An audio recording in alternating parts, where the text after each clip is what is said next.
नमस्कार, मैं हूं पवन त्यागी। सचिन पायलट जो पूर्व डिप्टी सीएम रहे हैं राजस्थान के, उनका सीधे सीधे और बहुत ही उनका अपमान राजस्थान के मुख्यमंत्री अशोक गहलोत ने कर दिया है। उन्होंने ये कह दिया कि ये जो सचिन पायलट है ये कभी भी राजस्थान का सीएम नहीं बनेगा। पार्टी आला कमान यानी गांधी परिवार इसको पसंद नहीं करता और ये पार्टी का गद्दार है।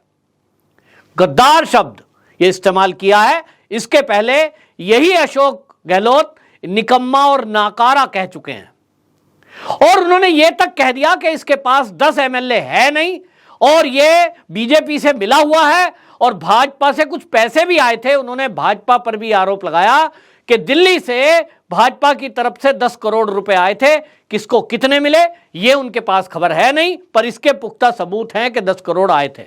अब सवाल यह है कि सचिन पायलट जिनको बार बार ये कोशिश की जाती है, बाड़ेबंदी भी हमने देखा 2020 में हुई थी और तब ये कयास लग रहे थे कि भाजपा के साथ मिलकर शायद वो सरकार बना लें, तो हमने देखा है कि 18 एमएलए उनके साथ गए भी थे लेकिन सरकार नहीं गिरी। उसके बाद अशोक गहलोत ने सरकार को और मजबूती देने के लिए कई ऐसे विधायक थे जो सचिन पायलट के खेमे में थे, उनको मंत्री बना दिया।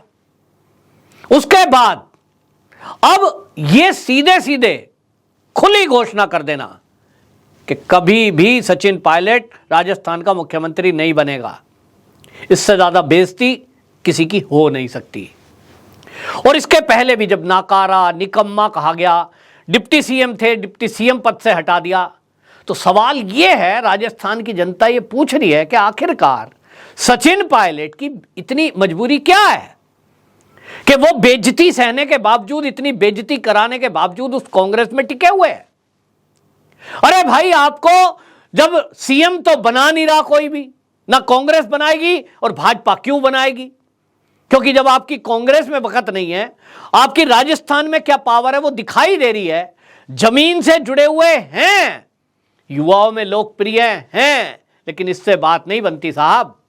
एक कम्युनिटी को प्रतिनिधित्व भी करते हैं, गुर्जर कम्युनिटी का, लेकिन जो गुर्जर होते हैं वो तो लड़ने वाली कौम है, क्षत्रिय कौम है। भाई, ये क्षत्रिय वाला गुण दिखाओ जरा। सारे गुर्जर ये कहते हैं कि भाई हम तो साथ हैं, और ये केवल राजस्थान के नहीं, पूरे देश के गुर्जर सचिन पायलट के साथ हैं, क्योंकि उनके पिता की एक छवि है और उन्होंने जिस तरह के काम पूरे देश में किए, गुर्जर कम्युनिटी के लिए किए, वो अभी भी देश में जाने जाते हैं। गुर्जरों का एरिया जहां भी है, आप देखिए उत्तर प्रदेश में भी उन्होंने अस्पताल तक बनाए। अब सचिन पायलट अपनी ताकत को ही नहीं समझ रहे क्योंकि अपनी कम्युनिटी से टच में नहीं है। वो जरा राजस्थान से बाहर निकलें, और राजा मिहिर भोज एक सोसाइटी बनी हुई है, आप जगह जगह देखेंगे, आपको गुर्जर के नाम पे, उनके राजा मिहिर भोज के नाम पर आपको प्रतिमाएं, गेट, ये सब मिल जाएगा, चौक ये मिल जाएंगे, सड़कों के नाम मिल जाएंगे। तो मैं तो गुर्जरों के बीच ही रहता हूं, मैं बात करता हूं, वो कहते हैं भाई हमारा ये काम है कि हम अपने जो पूर्वज हैं उनके नाम को रोशन करें, आगे बढ़ाएं। जरा मिलें सचिन पायलट जी उन कमेटी वालों से, तो आपको पता लगेगा आपके पीछे आपके लिए कितने लोग तैयार हैं। लेकिन सचिन पायलट वो शायद जैसे हनुमान जी अपनी शक्तियों को भूल गए थे, इस तरह से शायद अपनी शक्तियों को भूल गए हैं कि पूरे देश की गुर्जर कम्युनिटी, असल में आपको बता दूं कि गुर्जर नेता, मैं नहीं मानता राजेश पायलट के बाद कुछ नेता आए जरूर हैं, लेकिन पूरे भारत में सर्वमान्य वो जो लोकप्रिय नेता जिसको कहते हैं, मैंने राजेश पायलट जी को देखा है, उस जमाने में उनकी लोकप्रियता देखी है। वैसी लोकप्रियता आज किसी की नहीं है। कुछ छोटे मोटे नेता, कुछ भाजपा में भी नेता हैं गुर्जर नेता, लेकिन उतनी लोकप्रियता नहीं है कि वो पूरे भारत में एक साथ माने जाने जाते हों। आज मीडिया, सोशल मीडिया का जमाना है, ऐसे में ऐसे नेता की जरूरत है कि जो गुर्जरों के युवाओं में एक उनके लिए काम करने वाला, उनसे कांटेक्ट करने वाला नेता दिखाई दे। कम्युनिटी तैयार है, राजस्थान की जनता भी तैयार है। आप मुख्यमंत्री बन नहीं रहे, मुख्यमंत्री कोई बना नहीं रहा, उसके बाद बेइज्जती और कर रहे हैं, तो इसके पीछे असल में आप समझें कि अभी जो भारत जोड़ो यात्रा है राहुल गांधी की, वो यात्रा असल में मध्य प्रदेश से होते हुए अब राजस्थान में एंट्री करेगी। और राजस्थान में एंट्री करेगी तो वहां ये कोशिश अशोक गहलोत की पूरी है कि किसी तरह वो सचिन पायलट को पीछे रखें, बेइज्जती करें। और इसलिए उन्होंने पहले ही बेइज्जती कर दी कि छोड़ के जाता हो तो जाए। और कुल मिलाकर जो गुटबंदी करी है, उस गुटबंदी में इतना तो तय है कि वहां सचिन पायलट के लिए कांग्रेस में कोई जगह है नहीं। और सचिन पायलट ने यह भी देखा है कि जो लोग कांग्रेस छोड़कर गए हैं, हेमंत बिस्व शर्मा है, जतिन प्रसाद शर्मा है, जो ज्योतिरादित्य सिंधिया है, ये उनके साथ के हैं। और किस तरह से उनको भाजपा ने सर आंखों पर बिठाया, आज उनका मान सम्मान है। तो सचिन पायलट के बारे में कहा जा रहा है कि वो तोल मोल तरोड़ तो करें। भाजपा कह रही है कि ठीक है भाई, आप एक युवा लीडर हैं, आइए, आपका स्वागत है, लेकिन आप ये सोचें कि हम भाजपा के कार्यकर्ताओं को साइड करके आपको मुख्यमंत्री बना देंगे, वो नहीं होना। क्योंकि भाजपा में वैसे वाला आदमी नहीं चलता भाई। खुलकर फैसले ले, राष्ट्रभक्ति के फैसले ले, ये ढुलमुल रवैये वाला नहीं चलता। दूसरी बात, भाजपा एक अनुशासित पार्टी है जहां हर एक दूसरे का सम्मान भी किया जाता है, चाहे छोटा हो या बड़ा। लेकिन समझौता कभी भी राष्ट्र के मुद्दे पर नहीं है और भ्रष्टाचार पे नहीं है। अब इन चीजों में जिनको लगेगा कि मैं ये कर सकता हूं, कि मैं अनुशासन में रह सकता हूं, तो वो बीजेपी में स्वागत है। अब सचिन पायलट के अंदर मुझे तो दिखाई देता है राष्ट्रभक्ति भी है, अनुशासित भी है। अनुशासित ना होते पार्टी के तो जो दिल्ली जाते हैं वो, और प्रियंका गांधी वाड्रा कुछ कहती है वो मान लेते हैं, वापस आ जाते हैं। आज तक कोई विरोधी आंदोलन किया नहीं, वक्तव्य कोई विरोध में दिया नहीं, तो अनुशासित तो हैं।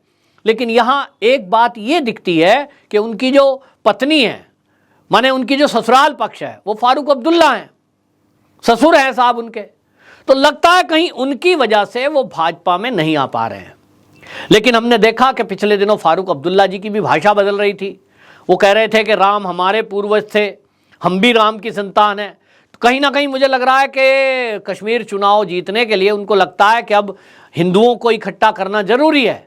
तो ऐसे में अब लगता है कि माहौल को देखते हुए और 2024 में मोदी जी तीसरी बार देश के प्रधानमंत्री बनने जा रहे, इन रिपोर्ट्स को देखते हुए भाषा बदल रही है। लेकिन ये सचिन पायलट कब बोल्ड डिसीजन लेंगे, इसका इंतजार राजस्थान के अलावा पूरे देश को है। और ये इनको लेना चाहिए। सब लोग ये कहते हैं कि भैया उनको कोई सलाह दे कि ऐसी पार्टी में रहकर क्या फायदा जहां आए दिन अपमान होता हो और कोई सुनने वाला नहीं है। वहां केवल चापलूस और चाटुकार ऐसे ही लोग रह सकते हैं। और आपको बता दूं, बड़े वाला चमचा होता है वो वहां कामयाब है। तो भाई अशोक गहलोत जी से बड़ा वो बटरिंग करने वाला व्यक्ति सोनिया गांधी का खासम खास, उसके बनने के लिए जिस हद तक के वहां चापलूसी चाहिए वो शायद सचिन पायलट के अंदर नहीं है। एक तरीके से अपनी बात रखते हैं, पढ़े लिखे व्यक्ति हैं, विदेश में पढ़ के आए हैं, तो एक सभ्यता के दायरे में अपनी बात को रखते हैं। लेकिन अब जिस तरह से उनको गद्दार की संज्ञा दी गई है और अब ये घोषणा कर दी कि भाई ये तो कभी भी सीएम बनेगा नहीं। अब हालांकि बता दूं, थोड़े दिन के सीएम बचे हैं अशोक गहलोत भी। जब ये चुनाव, राजस्थान विधानसभा का जिस दिन चुनाव होगा उस दिन आप देखेंगे तो यहां कांग्रेस आनी नहीं है। परंपरा भी है लेकिन इस बार हवा भी है। भारतीय जनता पार्टी की ही सरकार आएगी। और इसलिए राजनीति में वही व्यक्ति सफल है जो हवा के रुख को जो समझ ले।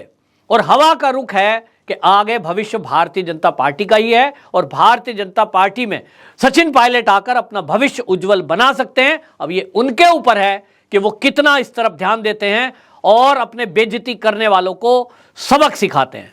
वंदे मातरम।